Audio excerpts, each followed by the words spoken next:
Isayaw mo ko, Inday.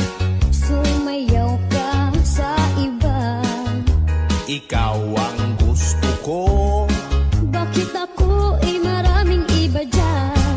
Sumayaw na tayo, day. Ayoko nga dahil di kita gusto. Isag-isag, Anong isang? isag-isag kapan man siya, Inday.